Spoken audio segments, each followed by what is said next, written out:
സ്വർഗീയ ടെലിവിഷൻ മിനിസ്ട്രിയിൽ സാമ്പത്തിക പങ്കാളികളാകുക. Heavenly feast mission months. കൂടുതൽ വിവരങ്ങൾക്ക് വിളിക്കുക 9447356682.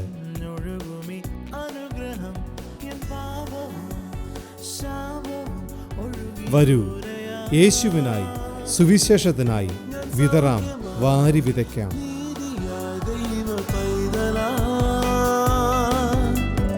യേശുവിൻ സ്വന്തമായി തീർന്നു ഞാൻ, എന്നെന്നും കവിഞ്ഞൊഴുകുമി അനുഗ്രഹം, നിറഞ്ഞൊഴുകുമി അനുഗ്രഹം.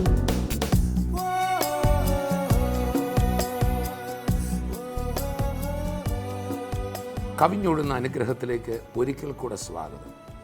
കർത്താവായ യേശു ക്രിസ്തുവിനെ ചലിപ്പിച്ച ശക്തി എന്താണ്? What moved Jesus Christ? യേശു അത്ഭുതം ചെയ്യുവാൻ, യേശു കർത്താവ് രോഗികളെ സൗഖ്യമാക്കുവാൻ യേശുവിനെ പ്രേരിപ്പിച്ചത് എന്താണ്? കഴിഞ്ഞ ദിവസം ചവറയിൽ നടന്ന TV പ്രേക്ഷക മീറ്റിങ്ങിലെ ആ സന്ദേശത്തിലേക്ക് നമ്മൾ പോകുന്നത്. So let us hear the message.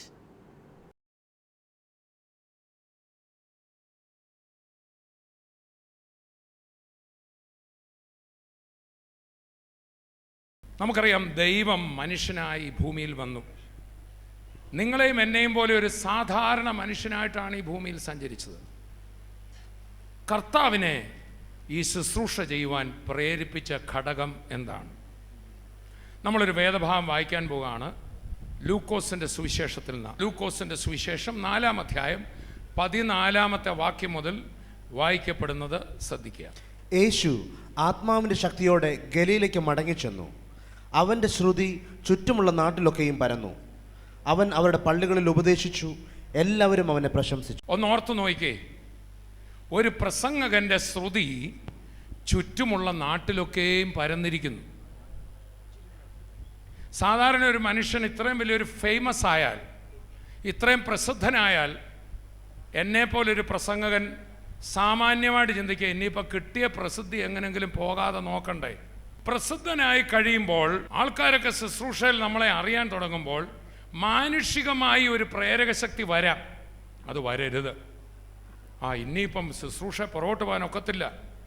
TV ചാനലിലൊക്കെ നമ്മുടെ പ്രസംഗം ഇല്ലെങ്കിലേ ആൾക്കാരെന്നെ ഓർക്കും. ഇതാണോ നമ്മളെ പ്രസംഗിക്കാൻ പ്രേരിപ്പിക്കുന്ന ഘടകം?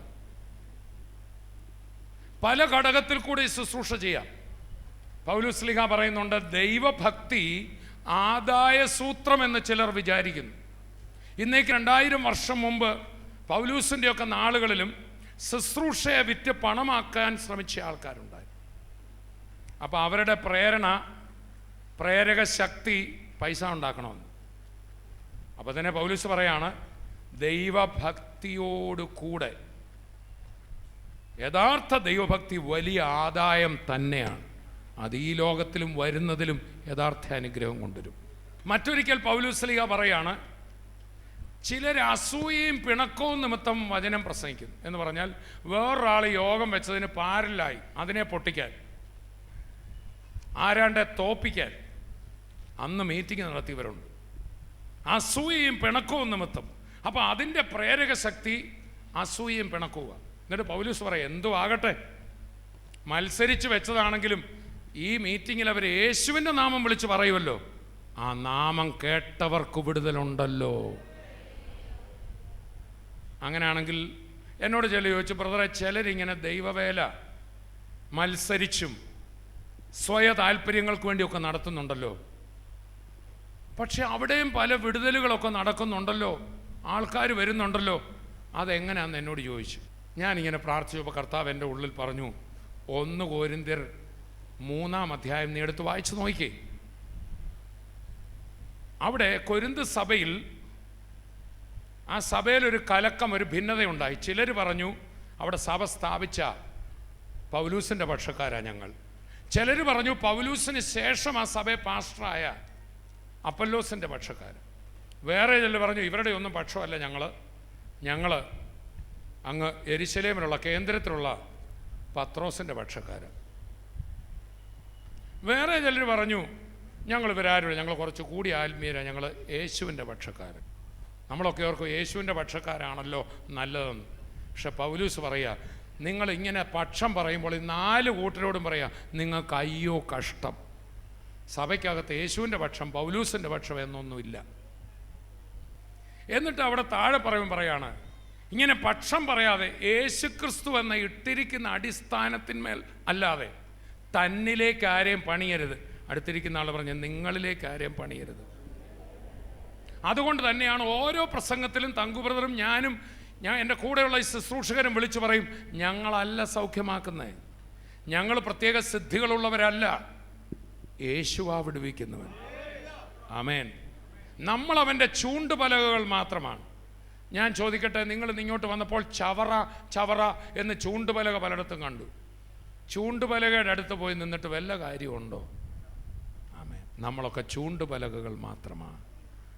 അത് അവൻ്റെ അടുക്കിലേക്ക് വരുവീൻ. അപ്പോൾ കർത്താവിൻ്റെ ആ അടിസ്ഥാനത്തിൽ പണിയാതെ എന്നിലേക്ക് ജനങ്ങളെ ആകർഷിക്കുന്ന ഒരു അടിസ്ഥാനം അവിടെ വന്നപ്പോൾ പൗലൂസ് പറയുക, ഓരോരുത്തൻ ക്രിസ്തു എന്ന ഇട്ടിരിക്കുന്ന അടിസ്ഥാനമല്ലാതെ മറ്റൊന്നിടുവാൻ തുനിയരുത്. എന്നിട്ട് പറയാണ്, ഓരോരുത്തൻ എങ്ങനെ പണിയുന്നു എന്ന് അവനവൻ നോക്കിക്കൊള്ളട്ടെ.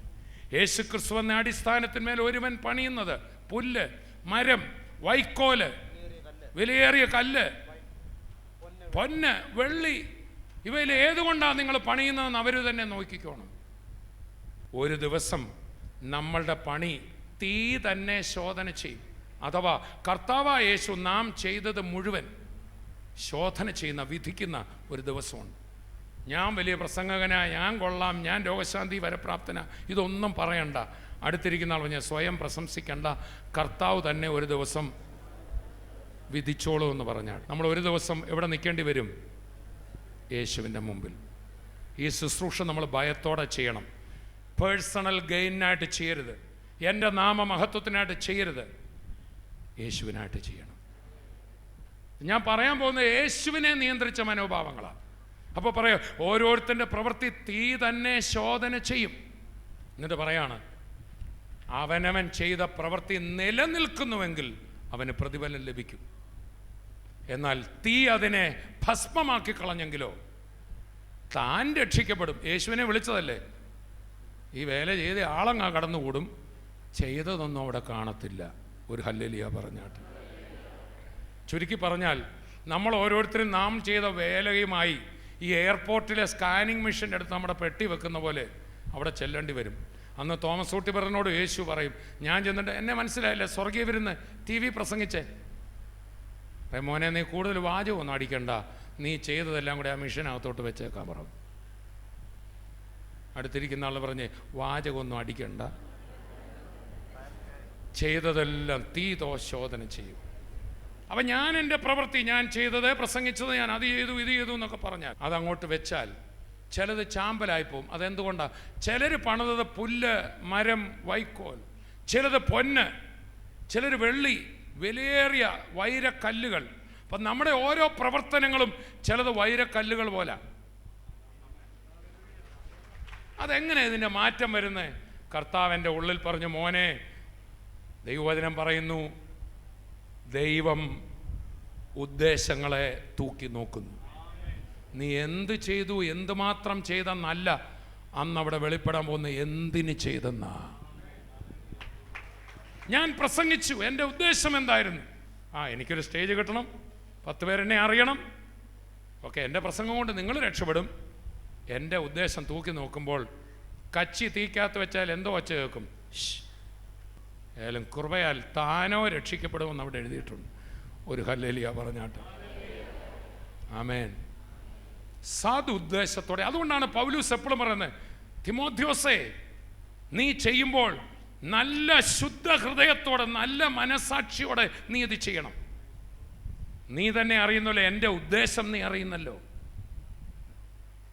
അതാണ് 1 തിമോഥെയോസിലൊക്കെ വായിക്കുമ്പോൾ 1-2 പൗലൂസ് തൻ്റെ കൂട്ടുപ്രവർത്തകരെ കുറിച്ച് പറയുക. അവരുടെ നല്ല മനസാക്ഷി തള്ളിക്കളഞ്ഞു. ദൈവപ്രവർത്തകരാ, അവരുടെ വിശ്വാസ കപ്പൽ തകർന്നുപോയി. അവരിപ്പോൾ നാവുകൊണ്ട് ദൂഷണം പറയുക, ചിലർ അസൂയയും പിണക്കത്തിനും പ്രസംഗിക്കുക, ആരെയോ തോപ്പിക്കാൻ വേണ്ടി ചെയ്യുക. അടുത്തിരിക്കുന്ന ആൾ പറഞ്ഞിട്ട് ചെയ്തതിൻ്റെ ഉദ്ദേശം മാത്രമേ അന്ന് നോക്കത്തുള്ളൂ. ഒരു ഹല്ലേലൂയ പറഞ്ഞു. കൈയെടുത്ത് പറഞ്ഞ നല്ല ഉദ്ദേശത്തോടെ ഏറ്റവും കൂടുതൽ ചെയ്യുക. ഇവിടെയാണ് വേറൊരാൾ എന്നെ പ്രശംസിച്ചില്ലേലും ബ്രദറിൻ്റെ പ്രസംഗം കൊള്ളാമെന്ന് പറഞ്ഞില്ലെങ്കിലും എനിക്ക് വിഷയമില്ല. ഇവിടെയാണ് നമ്മൾ ഇനി യേശുവിൻ്റെ ഉദ്ദേശങ്ങളിലേക്ക് വരുന്നത്. ലൂക്കോസിൻ്റെ സുവിശേഷം 4:14 മുതലാണ് വായിച്ചത്. യേശു ആത്മാവിൻ്റെ ശക്തിയോടെ ഗലീലയ്ക്ക് മടങ്ങിച്ചെന്നു, പരിശുദ്ധാത്മ ശക്തിയിൽ. അവൻ്റെ ശ്രുതി ചുറ്റുമുള്ള നാട്ടിലെല്ലാം പരന്നു. ഇനി ശ്രുതി നിലനിർത്തണമെന്നല്ല കർത്താവിൻ്റെ ആഗ്രഹം. എന്നെ സംബന്ധിച്ച് ഇത്രയും TV പ്രോഗ്രാമുകളിൽ ചാനലിൽ എൻ്റെ പേരുണ്ട്. ഇത് നിലനിർത്തണമല്ലോ എന്നും പറഞ്ഞല്ല ഞാൻ നിൽക്കേണ്ടത്. അതല്ല എൻ്റെ വിഷയം. എൻ്റെ സഹോദരങ്ങളോട് ഞാൻ പറഞ്ഞു, ഞാൻ വഴിയരികിൽ പ്രസംഗിക്കുന്ന ഒരു പരസ്യോഗ പ്രസംഗകനായിരുന്നു. യേശു എൻ്റെ ജീവിതത്തിൽ ചെയ്തതോർത്താൽ എൻ്റെ ജീവൻ കൊടുത്താലും മതിയാകത്തില്ല. പാപിയായിരുന്ന, തകർന്നവനായിരുന്ന, ശപിക്കപ്പെട്ട ഒരു വീട്ടിലെ അംഗമായിരുന്ന എന്നെ കർത്താവ് വിടുവിച്ചു. എനിക്ക് പെട്ടെന്ന് എന്നെക്കുറിച്ച് തന്നെ ഓർമ്മ വന്നത് ആ യേശുവിനെ ചുമന്നുകൊണ്ട് പോയ കഴുതയായിട്ടാണ്.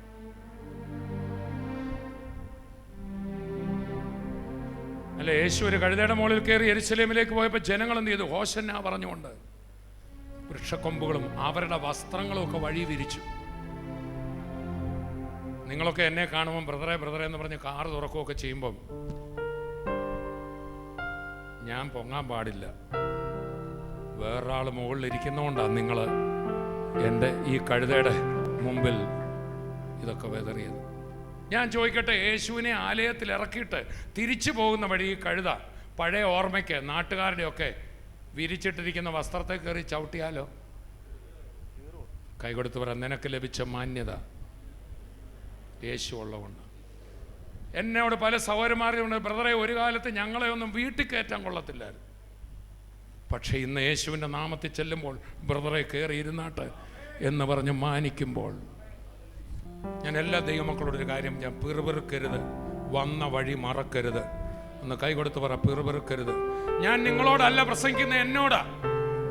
എൻ്റെ ജീവിതത്തിൽ പിറുപിറുപ്പ് തോന്നിയിട്ടുണ്ട്.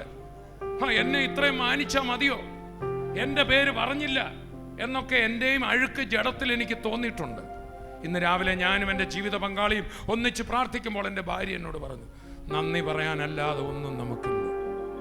എല്ലാ ദൈവമക്കളോടും ഞാൻ കാര്യം പറയാം, കിട്ടിയതിന് നന്ദി പറയുക. കിട്ടിയ സ്റ്റേജ് നന്നായിട്ട് ഉപയോഗിക്കുക. എനിക്ക് വലിയ മൈക്ക് കിട്ടിയില്ലല്ലോ എന്നല്ല, കിട്ടിയത് ആവോളം ബെസ്റ്റായി ഓടുക. അവരെ കർത്താവ് വീണ്ടും ഉയർത്തും. യേശു ആത്മാവിൻ്റെ ശക്തിയോടെ ഗലീലയ്ക്ക് മടങ്ങിച്ചെന്നു. അവൻ്റെ ശ്രുതി ചുറ്റുമുള്ള നാട്ടിലെല്ലാം പരന്നു. അവൻ അവരുടെ പള്ളികളിൽ ഉപദേശിച്ചു. എല്ലാവരും അവനെ പ്രശംസിച്ചു. അവൻ്റെ ടീച്ചിങ് കേട്ടപ്പോൾ ഇതുപോലൊരു പ്രസംഗം ഞങ്ങള്, പക്ഷെ അതൊന്നും കേട്ട് പൊങ്ങി ഇനി നല്ല പ്രസംഗം ചെയ്തില്ലേ ആൾക്കാരെന്നാ ഓർക്കും? ബ്രദറിന് പഴയ പോലെ പോയിന്റ് ഇല്ലെന്ന് ഓർത്താലോ? അതല്ല തന്നെ നയിച്ചത്. താട്ട് വായിച്ചാട്ടെ. അവൻ വളർന്ന് നസറേത്തിൽ വന്നു. ശബത്തിൽ തൻ്റെ പതിവ് പോലെ പള്ളിയിൽ ചെന്ന് വായിപ്പാൻ എഴുന്നേറ്റ് നിന്നു. യെശയ്യാ പ്രവാചകന്റെ പുസ്തകം അവന് കൊടുത്തു. അവൻ പുസ്തകം വിടർത്തി. ദരിദ്രന്മാരുടെ സുവിശേഷം അറിയിപ്പാൻ കർത്താവിനെ അഭിഷേകം ചെയ്യുകയാൽ അവൻ്റെ ആത്മാവ് എൻ്റെ മേലുണ്ട്. ബദ്ധന്മാർക്ക് വിടുതലും കുരുടന്മാർക്ക് കാഴ്ചയും പ്രസംഗിപ്പാനും പീഡിതന്മാരെ വെടിവെച്ചയപ്പാനും കർത്താവിൻ്റെ പ്രസാദവർഷം പ്രസംഗിപ്പാനും എന്നെ അയച്ചിരിക്കുന്നു എന്ന് എഴുതിയിരിക്കുന്ന സ്ഥലം കണ്ടു. എന്നെ അയച്ചിരിക്കുന്നു. എല്ലാവരും പറഞ്ഞേ. കർത്താവായ യേശു ക്രിസ്തുവിനെ നടത്തിയ ഒന്നാമത്തെ കാര്യം, ഈ കാര്യം ചെയ്തിട്ട് ചെല്ലാൻ എന്നെ ദൈവം എന്ത് ചെയ്തിരിക്കുന്നു? അയച്ചു. നമ്മുടെ ഡിസ്ട്രിക്ട് കളക്ടർ തനിക്ക് വലിയ ഉദ്യോഗങ്ങൾ ചെയ്ത് തീർക്കണം. നമ്മുടെ ഒരു മന്ത്രി, നമ്മുടെ ഏതെങ്കിലും ഒരു ഉദ്യോഗസ്ഥൻ തന്നെ സർക്കാർ ഏൽപ്പിച്ച ജോലി, ഉദ്യമം, ദൗത്യം ചെയ്തല്ലേ ഒക്കത്തുള്ളൂ. പറഞ്ഞാട്ടെ, അദ്ദേഹത്തിന് പറയാൻ പറ്റുമോ? കളക്ടർ പറയോ ഇന്നൊരു മൂഡ് തോന്നുന്നില്ല? കൈകൊടുത്ത് പറ, ദൗത്യബോധം. യേശുവിനെ നയിച്ച ഒന്നാമത്തെ പ്രേരക ശക്തി എന്താണ്?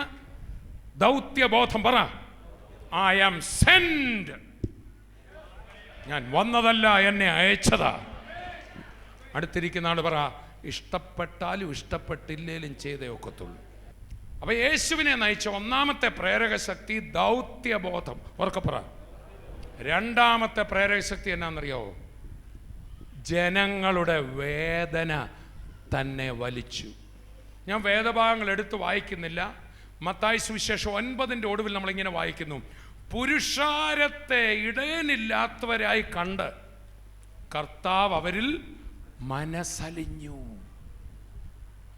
വേർത്ത് വായിക്കുന്നു: വെയിലാറിയപ്പോൾ രോഗികൾ, വ്യാധിക്കാർ, മുടന്തർ, കുരുടർ ഇവരെല്ലാം യേശുവിൻ്റെ അടുക്കൽ വന്നു. He was moved with compassion.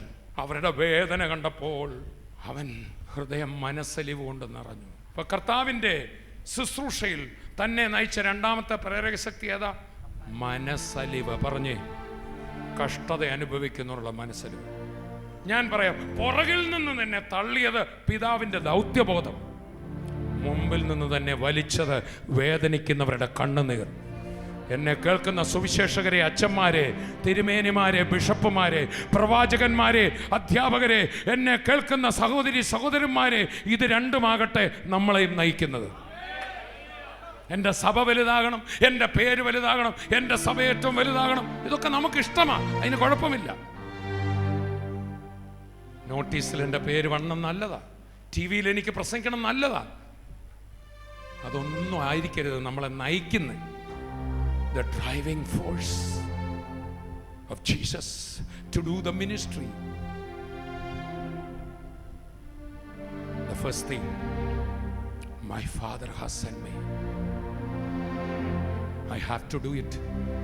അതുകൊണ്ടാണ് ശമരിയക്കാരി സ്ത്രീക്ക് വേണ്ടി, ഒരു നട്ടുച്ച നേരത്ത് പാപിനിയായ ഒരു സ്ത്രീക്ക് വേണ്ടി ദൈവപുത്രൻ, ദൈവം തമ്പുരാൻ തൻ്റെ വിലപ്പെട്ട സമയം ഒരു വ്യക്തിക്ക് വേണ്ടി.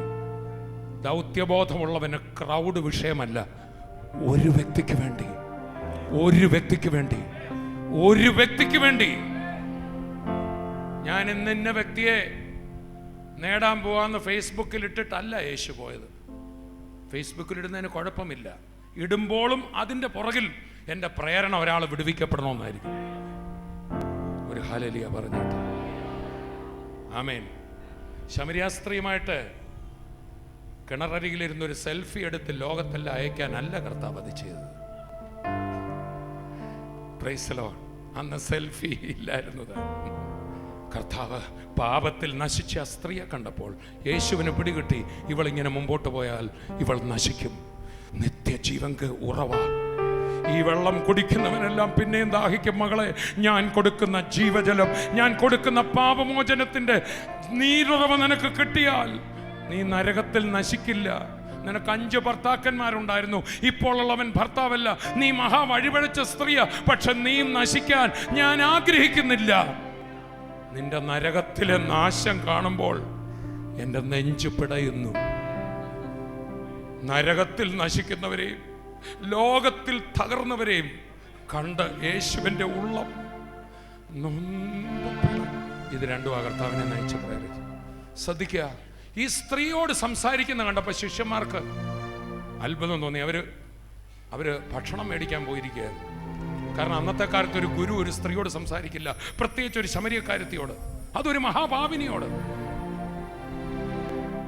പേര് പോവുകയല്ലേ.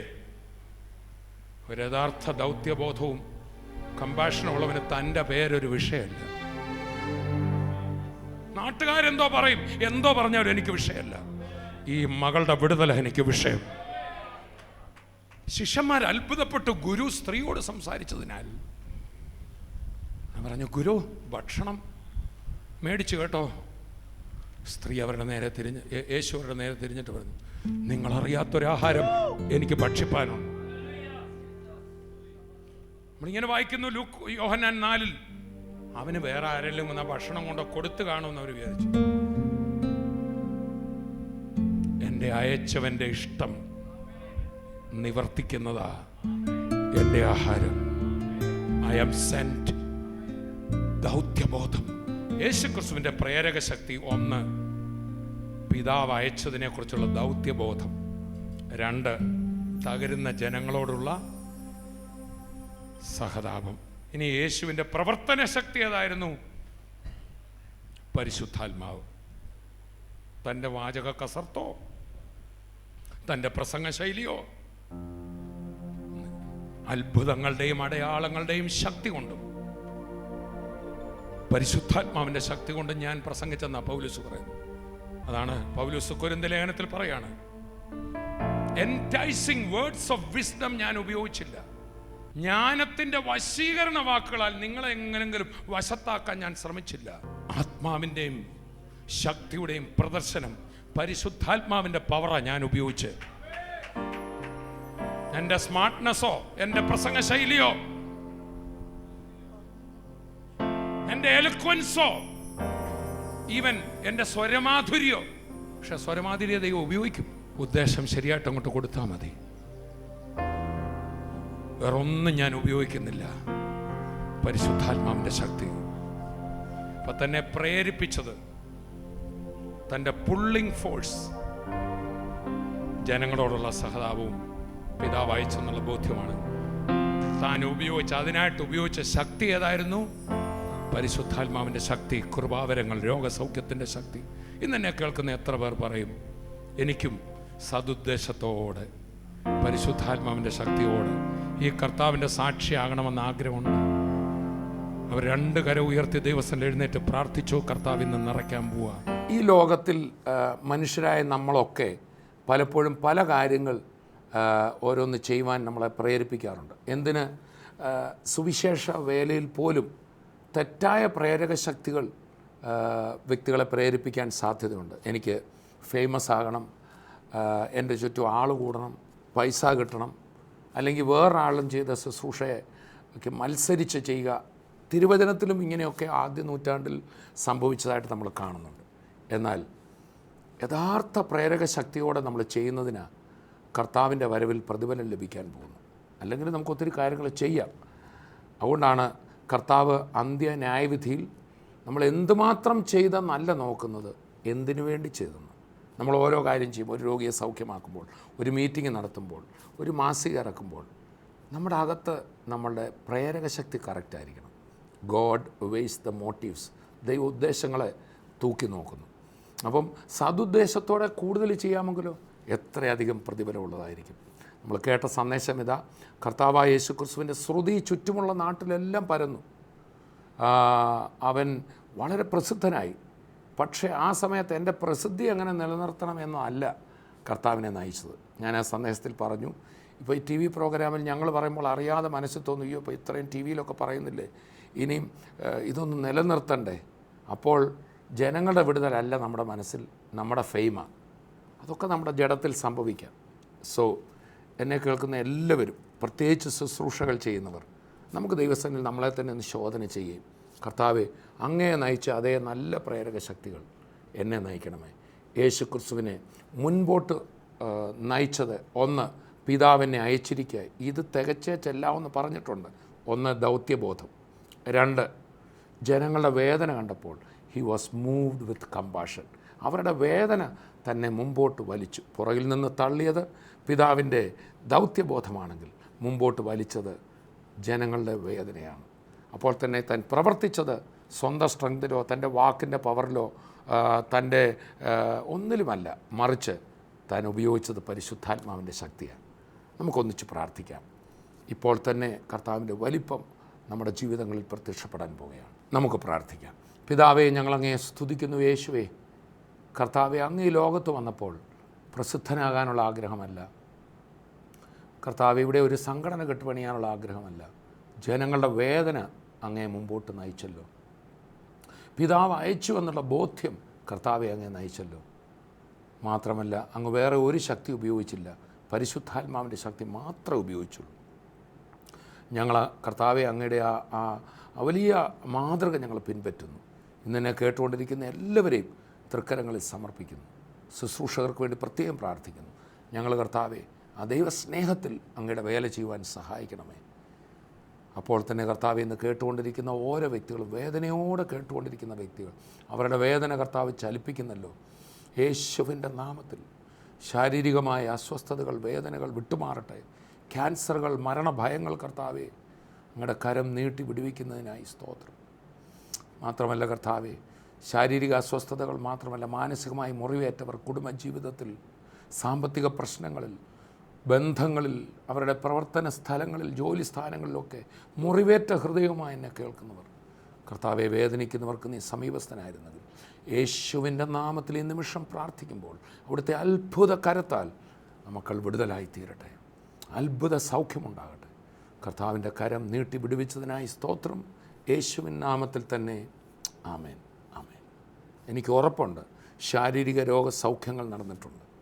മാനസികമായി മുറിവേറ്റവർക്ക് കർത്താവിൻ്റെ സ്നേഹസ്പർശം ഉണ്ടായിട്ടുണ്ട്. അപ്പോൾ തന്നെ ഓർപ്പിക്കട്ടെ, ഈ കർത്താവിനെ നമ്മുടെ ജീവിതത്തിലേക്ക് നമ്മൾ ക്ഷണിച്ചാൽ ജീവിതം പാടെ മാറും. ഈ ലോകത്തിൽ ജയകരമായൊരു ജീവിതം, പാപ സ്വഭാവങ്ങൾ നമ്മളെ കീഴ്പ്പെടുത്തിക്കൊണ്ടിരുന്ന എല്ലാത്തിന്മേലും ജയം ക്രിസ്തു മുഖേനയുണ്ട്. മാത്രമല്ല, കർത്താവിനോടൊപ്പം ഒരു നിത്യജീവനുമുണ്ട്. കർത്താവ് നമ്മെ അനുഗ്രഹിക്കട്ടെ. അടുത്ത എപ്പിസോഡിൽ നമുക്ക് കാണാം. അതുവരെയും കർത്താവ് തൻ്റെ കൃപയിൽ നമ്മെ സൂക്ഷിക്കും. I bless you in Jesus name. ആമേൻ. സ്വർഗീയവിരുന്ന് ടെലിവിഷൻ മിനിസ്ട്രിയിൽ സാമ്പത്തിക പങ്കാളികളാകുക. Heavenly feast mission months. കൂടുതൽ വിവരങ്ങൾക്ക് വിളിക്കുക 9447356682.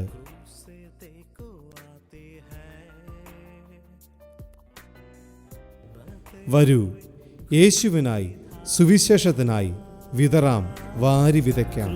उसे देखो आती है, बहते हुए खून की धार।